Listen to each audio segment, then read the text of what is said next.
السلام عليكم ورحمة الله. أنا عندي آلام في أسفل الظهر. أي طبيب ممكن ألجأ له؟ هل هو طبيب المخ والأعصاب؟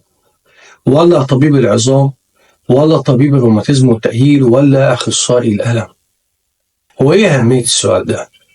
أهمية السؤال ده لأن في بعض آلام أسفل الظهر والحوض اللي هي الآلام الالتهابية دي بيتأخر تشخيصها في بعض الأحيان ل10 سنين، مما يؤدي في النهاية إلى تيبس في الفقرات ومفصلي الحوض، وتبقى النتيجة تيبس دايم يؤثر على الحياة اليومية.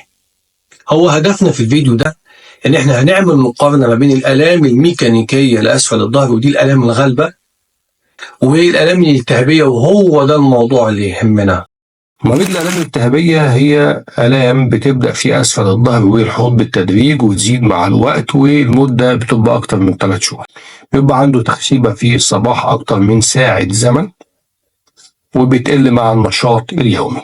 يعني ببساطة شديدة جدا، كل ما يرتاح كل ما ألمه يزيد، وكل ما يمشي ويتحرك كل ما ألمه يخف.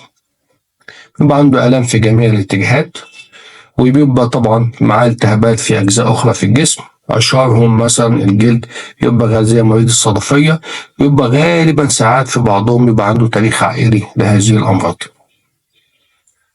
بينما الآلام الميكانيكية هي آلام في أسفل الظهر والحوض، بتبدأ طبعا فجأة، وممكن تبقى زيادة أوي مع الوقت، تبدأ تقل، غالبا ما بتعديش أكتر من شهر.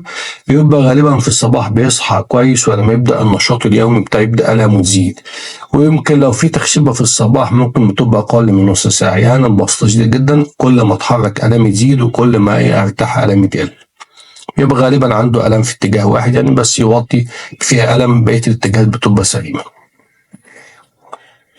وغالبا بقية أجزاء الجسم إن شاء الله هتبقى سليمة، ما فيهاش أي مشاكل.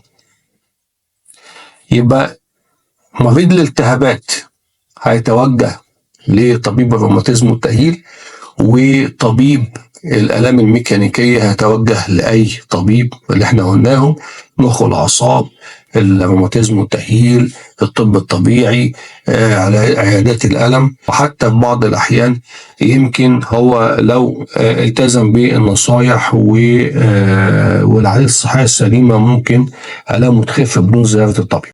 ودمتم في صحة وعافية.